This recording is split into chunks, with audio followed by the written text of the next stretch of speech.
কারণটা হচ্ছে অনেকেই আমরা অভিজ্ঞতার কথা বলি যে আমি একটা বিষয়ে অনেক অভিজ্ঞ, এই বিষয়ে আমার থেকে কেউ বেশি জানে না।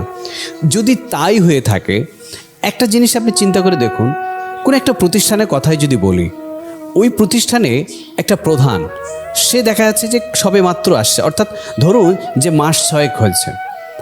আবার ওই প্রতিষ্ঠানেই একটা পিওন বা নাইট গার্ড বলুন, সে দেখা যাচ্ছে 30 বছর ধরে আছে, বা 35 বছর বা 40 বছর বা 10 বছর ধরে আছে। এখন অভিজ্ঞতার দৃষ্টিতে যদি আমি দেখি, তাহলে একজন প্রধানের থেকে একজন যে নাইট গার্ড, পিওন, চতুর্থ শ্রেণীর কর্মচারী, তার অভিজ্ঞতা তো অনেক বেশি। তাহলেই কি আমরা বুঝে নেব যে তার থেকে সে জ্ঞানী, তার থেকে তার জ্ঞান বেশি আছে? না, অভিজ্ঞতা দিয়ে আসলে জ্ঞানের পরিমাপ করা যায় না। আবার জ্ঞান যেটা বলে মানুষ যে প্রচণ্ড জ্ঞানী, আর কোনো জ্ঞানের প্রয়োজন নেই, এই কথাটা যে বলে, সেও এক ধরনের গবেট এবং মূর্খ হতে পারে যে একজন প্রতিষ্ঠান প্রধানও হতে পারে যে তার কর্মচারী থেকে জ্ঞান নিতে পারে। একজন শিক্ষক, সেও কিন্তু ছাত্র থেকে জ্ঞান নিতে হতে পারে।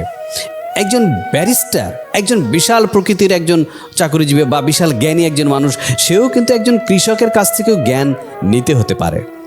এই জন্য কেউ যদি বলে যে আমি প্রচণ্ড জ্ঞানী, আমি প্রচণ্ড আমার অভিজ্ঞতা, আমি সব কিছু জানি, এটা একদম গবেট প্রকৃতির মানুষ। এই ধরনের আত্মঅহংকার যদি থাকে, তাহলে আপনি জীবনে কোনো কিছু করতে পারবেন না।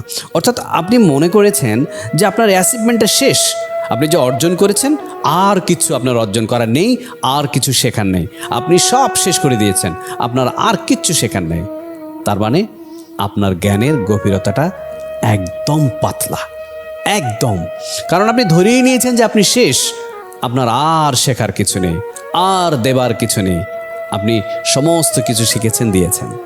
তো বন্ধুরা, শিখুন, দেখুন, যাই করুন, কিন্তু ইউটিউব চ্যানেলে দেখলে অবশ্যই রুবেল কবিতা ঘর চ্যানেলটা সাবস্ক্রাইব করবেন, আর ফেসবুকে অবশ্যই এটাকে ফলো দিয়ে রাখবেন।